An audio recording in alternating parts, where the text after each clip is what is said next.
Olá, caros concursandas, caras concursandas. Vamos prosseguir com a nossa disciplina, processo do trabalho.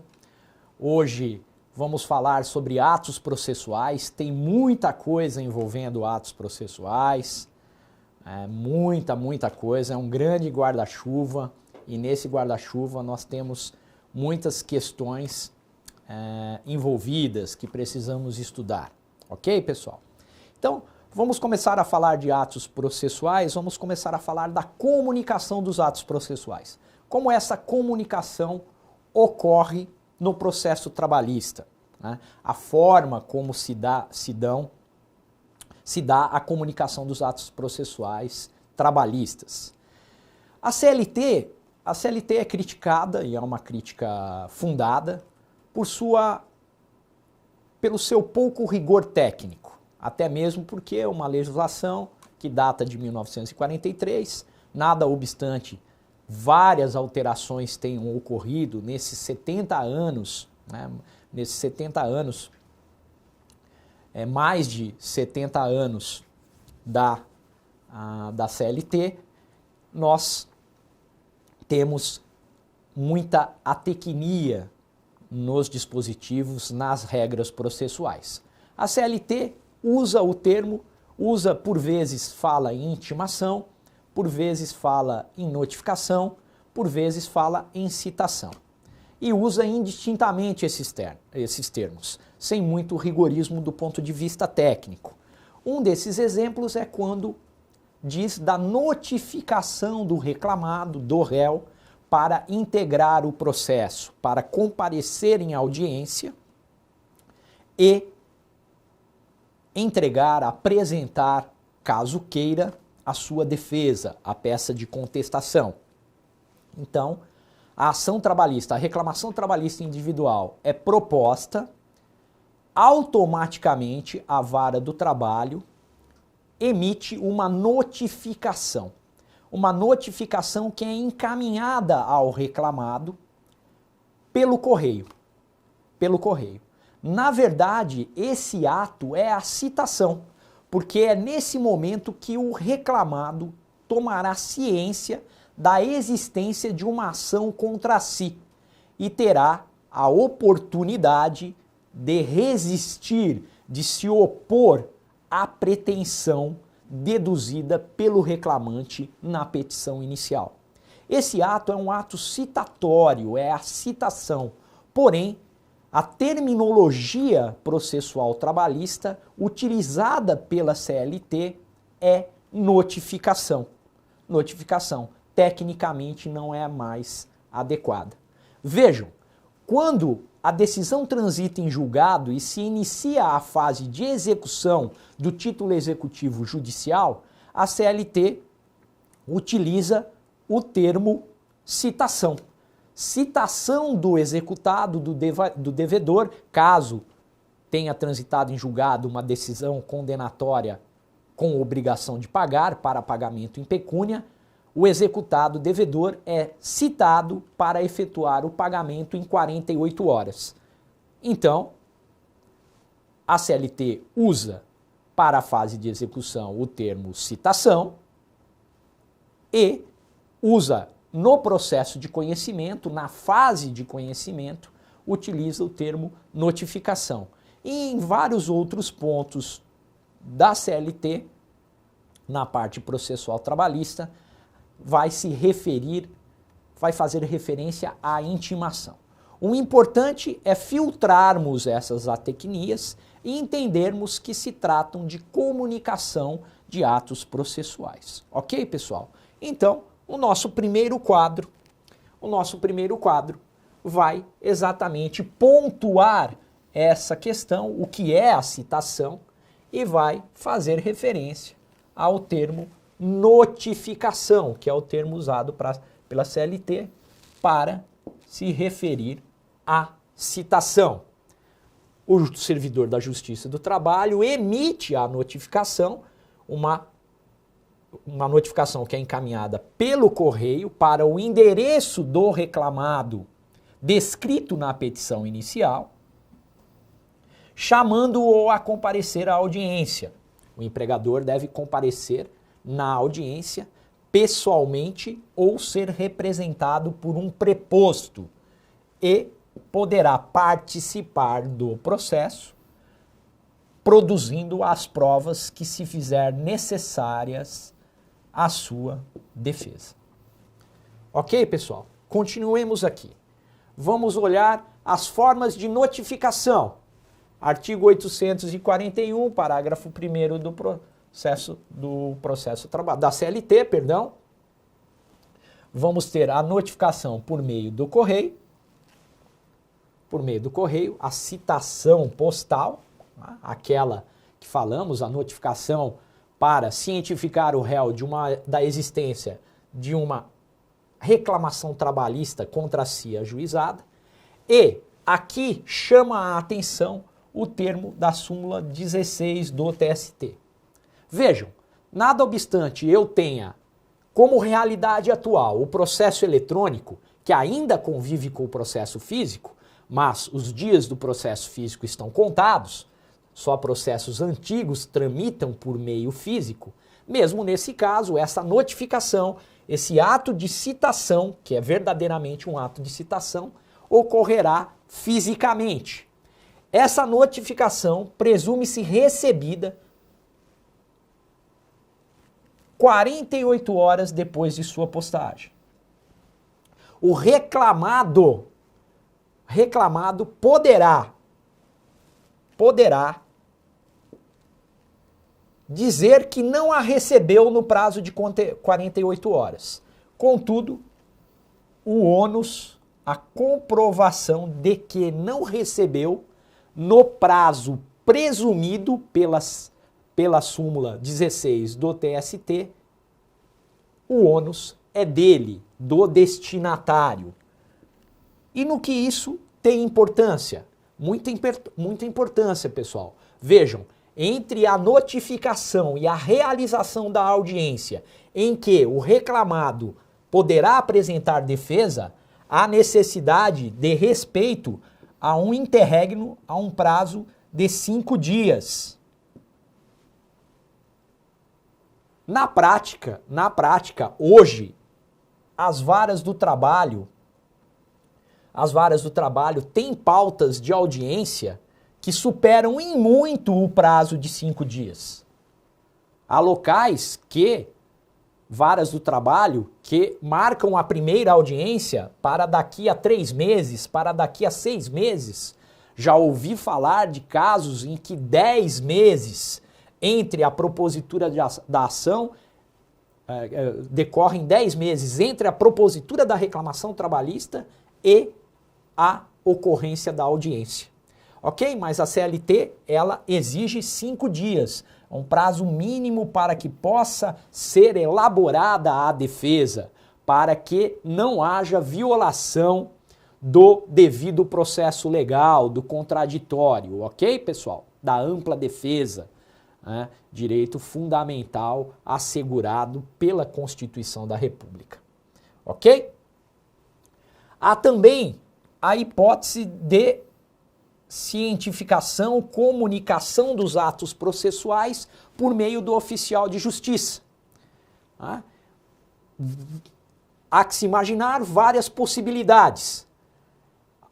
A devolução da correspondência, porque o reclamado não está mais no endereço indicado na petição inicial, a recusa em receber a correspondência, ou seja, obstáculos que impedem a comunicação do ato processual, o recebimento da notificação, da correspondência, a correspondência que é acompanhada de aviso de recebimento. Nesse caso, eu poderei pedir ao juízo trabalhista que o ato processual seja comunicado por intermédio do oficial de justiça. Da mesma forma, como eu acabei de dizer, disse há pouco, na fase de execução, a própria CLT exige que a citação se dê por oficial de justiça. E naqueles casos em que não se sabe o paradeiro da parte, o paradeiro da parte. Naqueles casos em que desaparece uma reclamação trabalhista individual proposta por empregado contra empregador, relação típica de emprego, a empresa desaparece, a empresa é de fato extinta, embora de direito continue em funcionamento. Nesses casos poderá ser pleiteada a comunicação por edital, ok? O edital poderá ser utilizado nesses casos, ok? Edital naqueles casos em que não funciona, o correio e o oficial de justiça. Não se localiza, ok? Não se localiza a parte. Pois bem, outra forma de comunicação dos atos se dá por cartas rogatórias, cartas de ordem e precatórias. Essas formas de comunicação estão previstas nos artigos 260 e 268 do novo Código de Processo Civil, aplicáveis subsidiariamente ao processo do trabalho. A CLT é omissa e há total compatibilidade. A carta rogatória é aquela dirigida à autoridade estrangeira. A autoridade judicial brasileira encaminha à autoridade estrangeira a carta rogatória para que haja a comunicação de determinado ato processual. Temos também a carta de ordem. A carta de ordem é emitida por um tribunal superior a um inferior, para que seja cumprida alguma determinação. Exemplo, oitiva de testemunha. Aqui, pessoal, na carta de ordem, é importante dizer o seguinte: o Tribunal Regional do Trabalho ou o Tribunal Superior do Trabalho encaminharão a carta de ordem à vara do trabalho, titularizada por um juiz singular, a fim de que o juiz singular cumpra alguma determinação de ordem processual ligada ao processo que tramita perante os órgãos superiores do ponto de vista administrativo, no que se refere à competência funcional, e também é uma competência de natureza absoluta. Então, podemos exemplificar com aquelas ações de competência originária dos tribunais regionais do trabalho. Exemplo de ações de competência originária no processo trabalhista, nós temos as ações anulatórias de normas constantes de acordo ou convenção coletiva de trabalho. Nós temos os dissídios coletivos, o dissídio coletivo típico que decorre do poder normativo da Justiça do Trabalho. Nós temos as ações rescisórias para desconstituir a coisa julgada material, competência funcional absoluta originária do Tribunal Regional do Trabalho. Pode ser que nessas ações que eu citei haja necessidade de oitiva de uma testemunha.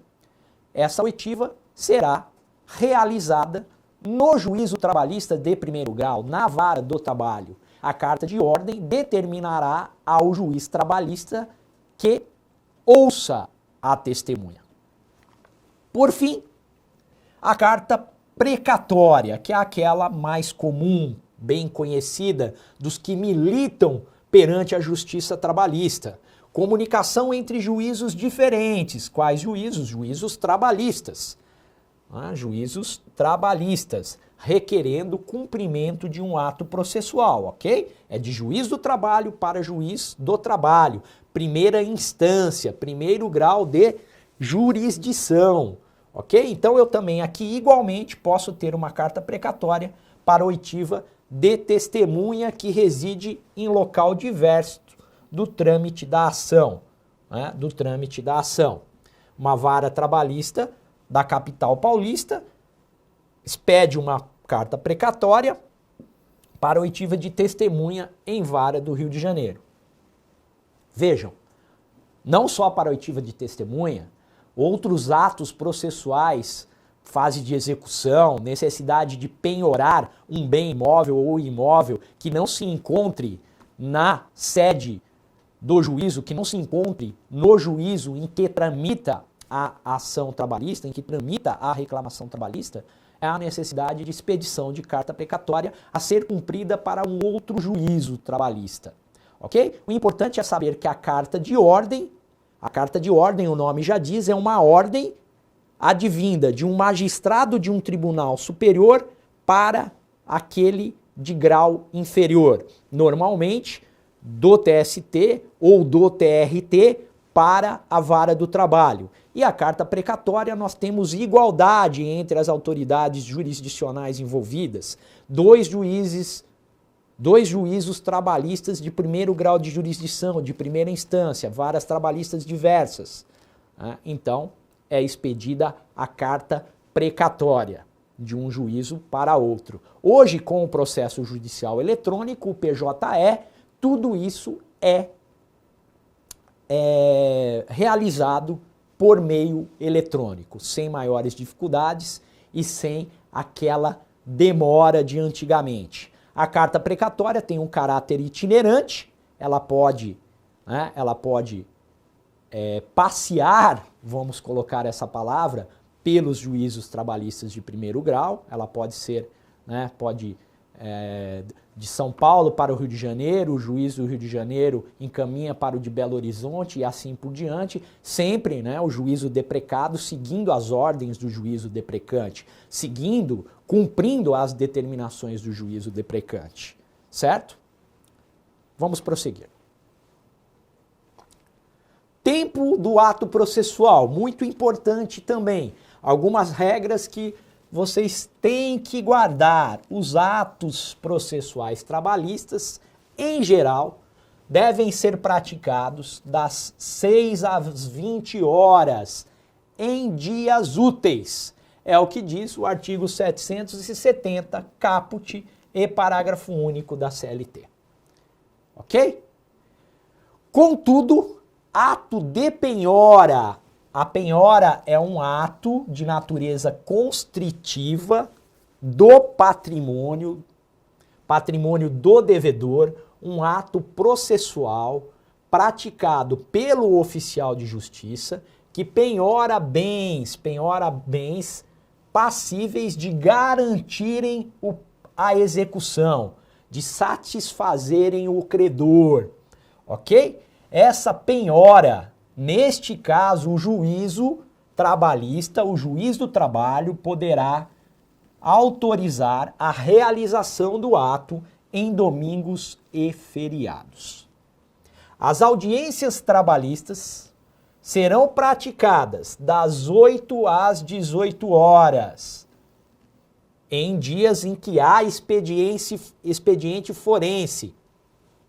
Artigo 813 da CLT. As audiências poderão durar até 5 horas, ininterruptas,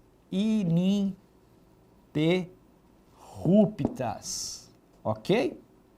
Ininterruptas. É o que diz o artigo 813 da CLT. Vejam aqui, as audiências dos órgãos da Justiça do Trabalho serão públicas e realizar-se-ão na sede do juízo ou tribunal em dias úteis previamente fixados, entre 8 e 18 horas, não podendo ultrapassar 5 horas seguidas, salvo quando houver matéria urgente. Vejam, pessoal, aqui é a ideia da inscindibilidade das audiências.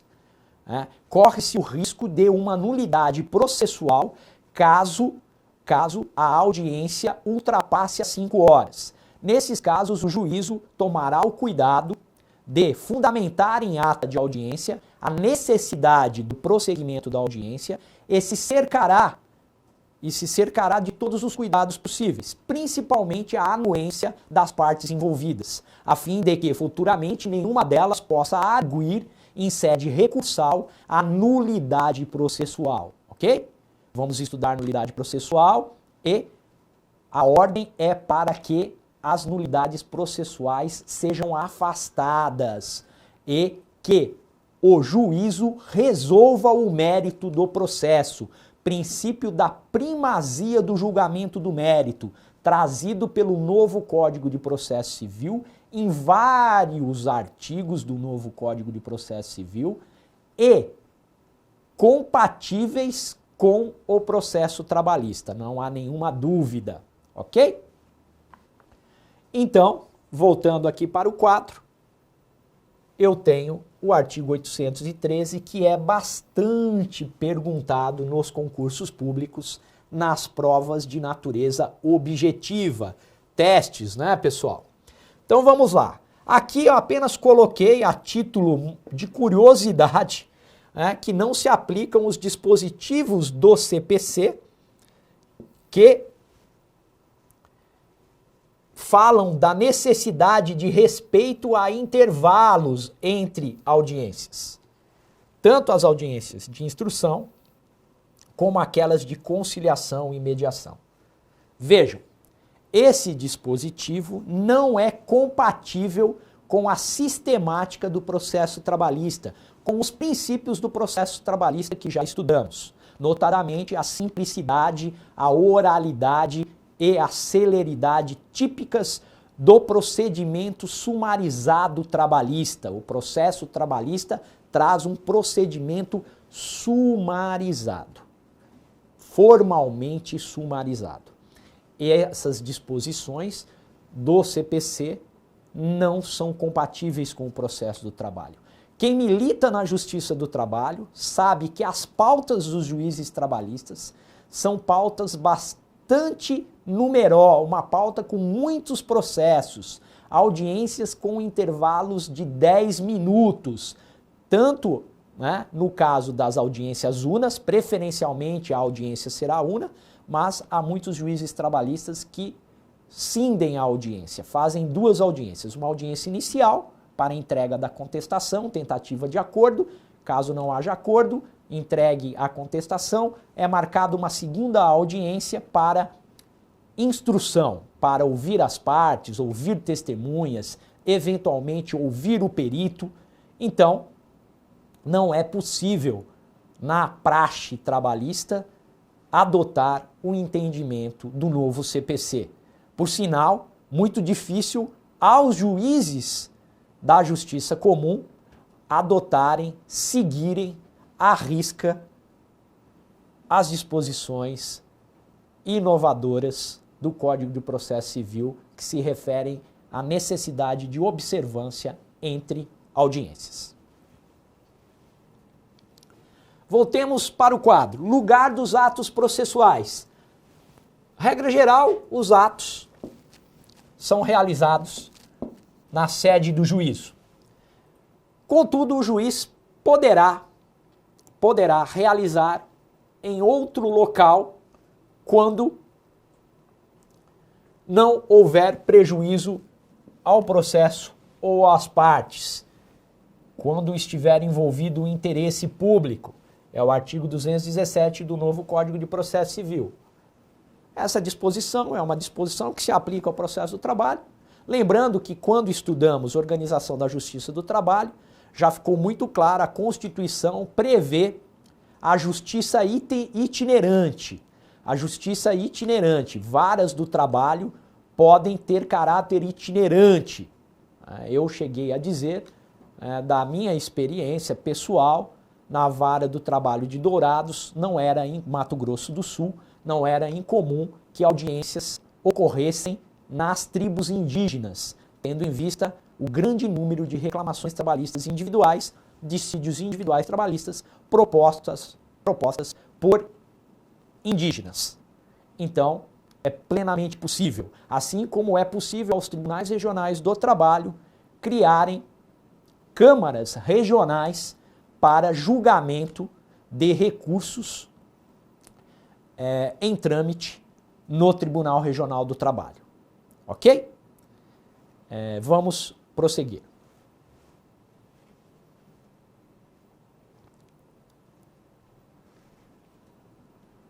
O artigo 774 da CLT e o artigo 218 do novo Código de Processo Civil se aplicam ao processo do trabalho, o 774 da CLT, uma disposição direta, aplicável diretamente, e o 218 do novo CPC, aplicável de maneira supletiva e subsidiária. Então, o 774 da CLT, mais uma vez, vai contemplar aquilo que dissemos nos quadros anteriores, a possibilidade, né, de notificação pessoal, por edital, pelo correio, e aqui o 774 vai deixar claro que os prazos contam-se a partir da data em que for feita pessoalmente, ou em que for recebida a notificação, no caso dos correios, ou a partir da data em que for publicado o edital, ou o expediente da Justiça do Trabalho, certo? Ou ainda daquela em que for afixado o edital na sede da junta, juiz ou tribunal. Tratando-se de notificação postal, no caso de não ser encontrado o destinatário, ou no de recusa de recebimento, o correio ficará obrigado, sob pena de responsabilidade, a devolver em 48 horas ao tribunal de origem. A importância do 774 da CLT se dá para diferenciar a contagem, o início da contagem dos prazos no processo trabalhista, diferenciar das regras do Código de Processo Civil. O Código de Processo Civil conta prazos a partir da juntada dos expedientes cumpridos, né? A partir da juntada do mandado de citação cumprido pelo oficial de justiça, a partir da juntada, né, do ato comprobatório da publicação do edital. No processo do trabalho, não. No processo do trabalho, os prazos começam a contar a partir do momento em que a parte é comunicada do ato processual. A partir do momento em que ela recebe a notificação. A partir do momento em que é publicado o edital. Então, não existe a necessidade de juntada nos autos. Vale as datas para início da contagem do prazo, vale aquilo que está estabelecido pelo artigo 774 da CLT, ok? E por fim o artigo 218, que só vai trazer vai falar de prazo para a prática dos atos processuais, né? E vai dizer, né, que quando não houver prazo legal, caberá ao juiz determinar o prazo judicial. Quando a lei ou o juiz não determinar, as intimações serão para comparecimento, né, em juízo, só obrigarão depois de decorridas 48 horas do ato de intimação. Se não houver preceito legal ou o juiz não estabelecer o prazo para cumprimento do ato processual, esse prazo será de 5 dias. Aplica-se isso ao processo trabalhista. E, muito importante o parágrafo 4º, será considerado tempestivo o ato praticado antes do termo inicial do prazo. Ou seja, no caso de um recurso, o Tribunal Superior do Trabalho tinha um entendimento simulado que o recurso interposto antes da publicação da decisão recorrível era intempestivo. Essa súmula foi cancelada. De acordo com o novo CPC, o novo CPC traz essa regra geral e depois lá, ao tratar de recursos, vai dizer a mesma coisa, né, que se interposto o recurso ou ser praticado o ato antes da notificação, da intimação da decisão, esse ato será considerado tempestivo, será válido, será eficaz, não será considerado intempestivo, a contrário sensu. Aplica-se perfeitamente ao processo trabalhista. Encerro por aqui. Até mais.